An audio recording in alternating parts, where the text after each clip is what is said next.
বিচ্ছেদ বিতর্ক তর্ক তার নাম বারবারই উঠে এসেছে চর্চায়। তার প্রেম সম্পর্ক নিয়ে কাটাছেঁড়া চলছেই, কিন্তু এই সমস্ত কিছুর আড়ালে সেই মানুষটা কি চাইছেন? শোভন এবং সোহিনী বিবাহিত জীবনের মধ্যে তার নাম বারে বারে উঠে আসায় নিতান্ত তিনি অস্বস্তিতে পড়েছেন। সদ্য বিবাহ বন্ধনে আবদ্ধ হয়েছেন শোভন এবং সোহিনী। তাঁদের সম্পর্কে বারে বারেই জড়ানো হয়েছে সোহিনীর প্রাক্তন প্রেমিক রণজয় বিষ্ণুর নাম। সেই নিয়ে নিতান্তই বিরক্ত অভিনেতা। সাথে তিনি নেটিজনদের বিরুদ্ধে হুঁশিয়ারি জারি করেছেন। চলুন শুনে নেওয়া যাক তিনি কি বলেছেন।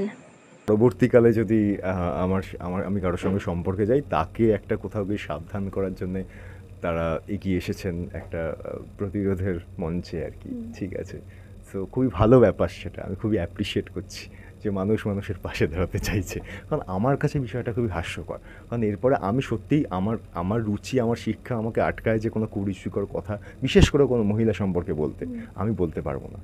এবং যতটা ডিটেলিংয়ে এখানে ওয়ার্ক করা হয়েছে, এটার তো তাহলে এবার কথাটা হচ্ছে টাকা পয়সা নিয়ে।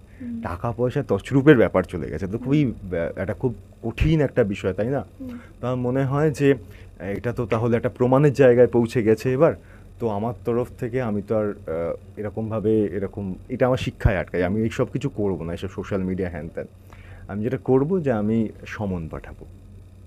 এবার আমি আইনি ব্যবস্থা নেব, যা হবে কোর্টে কথা হবে। নিশ্চয়ই ওনাদের কাছে কোনো প্রমাণ আছেন যে আমি এগুলো করেছি, অবশ্যই আছেন, না হলে তো এতভাবে নিশ্চয়ই বলতে পারেন না।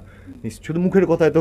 এবং আমার এই ভারতীয় আইন ব্যবস্থার উপর আমার প্রচণ্ড বিশ্বাস আছে যে আইন ব্যবস্থা এখনও সঠিক পথেই চলে, তো নিশ্চয়ই সেখানে প্রমাণও হবে তাহলে। কারণ টাকা পয়সার কথা উঠে গেছে, তো খুব দামি ব্যাপার হয়ে গেছে। ঠিক আছে, এবং যারা এতদিন ধরে অপেক্ষা করেছিলেন যে এক না একদিন গিয়ে বলবেন, ঠিক আছে, আমি তো শুধু আমার সঙ্গে নাম জুড়িয়ে হাইলাইট যদি কেউ হতে চান তাতে অসুবিধার কিছু নেই, সেটা কাজের প্রোফাইল দেখলেই বোঝা যায়। তো আমি কাউকে ছোট বড় কিংবা কখন কি হয়েছিল না হয়েছিল সেই সময়, এবং আমার তো ভগবান হওয়ার দাবি ছিল না কখনো যে আমি কোনোদিন কারোর সঙ্গে আমার প্রেম হবে না কিংবা কাউকে আমার পছন্দ হবে না। ঠিক আছে, এইবার কথা হচ্ছে যে পৃথিবীতে আমি তোমায় এটুকু বলে দিতে পারি অর্পিতা, যে আমি যদি আজকে ধরো এইখানে না দাঁড়িয়ে থাকতাম তাহলে আমাকে নিয়ে তো কথা হতো না। প্রথম কথা হচ্ছে, আমি আবারও বলছি, বারবারই বলেছি একটা কথা, আমি কাউকে নিয়ে ভালো কথা বলে যদি অন্য কারো খারাপ লাগে সেটা আমার কিছু করার নেই। সেটা হচ্ছে সোহিনী আর শোভন খুব ভালো মানুষ, ওদের সঙ্গে আমার নাম জোড়াটা বন্ধ হোক এবার। They are newly married couple, it's bad. ওদেরকে ট্রোল করাটা খুব খারাপ, এটা আমি তীব্র প্রতিবাদ জানাচ্ছি এটার। কারণ সেখানে ওদের দুজনের নাম ছাড়া একে অপরের সঙ্গে ওদের সঙ্গে কারো নাম জোড়া উচিত নয়। আমার নাম ওদের আশেপাশে কোথাও থাকা উচিত নয়, জাস্ট উচিত নয়। আমার সম্পর্কে কি খারাপ বললো ভালো বললো আমি কোনোদিন তাতে কোনো পরোয়া করিনি। কারণ আমি বারবারই বলেছি যে সত্যিকে প্রমাণ করতে হয় না, মিথ্যের জন্য প্রচুর প্রমাণ লাগে, তো তারা প্রমাণ নিয়ে নিশ্চয়ই আসবে যখন বাড়িতে কিছু যাবে। তো এইবার ঘটনা হচ্ছে যে এটাই, যে আমি এটার তীব্র প্রতিবাদ করছি যে সোহিনী এবং এটা বলে দিই, সোহিনী এবং শোভনের সঙ্গে আমার নাম জোড়াটা বন্ধ হোক। এই ট্রোলিংয়ের কোনো মানে নেই, এবং যারা এগুলো করেছেন তাদের আমার চূড়ান্ত ধিক্কার। যে দুটো মানুষ তারা ভালোভাবে নিজের জীবন শুরু করেছেন, তাদেরকে অপমান করা এক বিন্দু এর থেকে খারাপ কাজ পৃথিবীতে হয় না। এটা অন্যায়, তীব্র অন্যায়।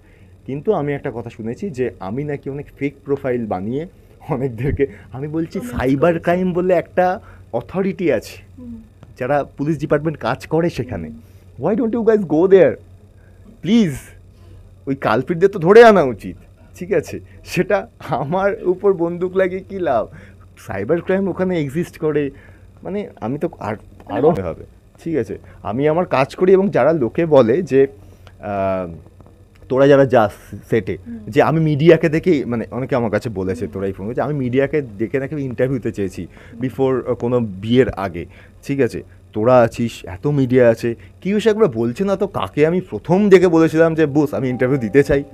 তার বলা উচিত এসে যে রণজয় আমাকে ফোন করে বলেছিলাম ইন্টারভিউ দিতে চাই, বলতে চাই। তোরা সব থেকে বেশি জানিস যে আমি একটা লোক যে ইন্টারভিউ থেকে পালিয়ে যাই যখন। আবার আর কি বলবো, কিছুই বলার নেই। আমি কি বিরাট বড় কোনো মনস্তত্ত্ববিদ যে আমি কোনো কথা বলবো? আমি পালিয়ে যাই। সেই আমি লোকজনদের ডেকে ফোন করেছি যে আমি একটা কথা বলতে চাই। কেন বলবো? দুনিয়াতে ভালো চাওয়া খারাপ হয়ে যাচ্ছে, আমি লোকজনদের ভালো চাইছি। ঠিক আছে, আমার তাতে কোনো অসুবিধা নেই, যে যা খুশি যার যেটা ভালো মনে হয় করবে, কিন্তু আমি কোনো খারাপ কথা, আমার সম্পর্কে যতই কেউ খারাপ কথা বলুক, আমি কোনো খারাপ কথা বলবো না।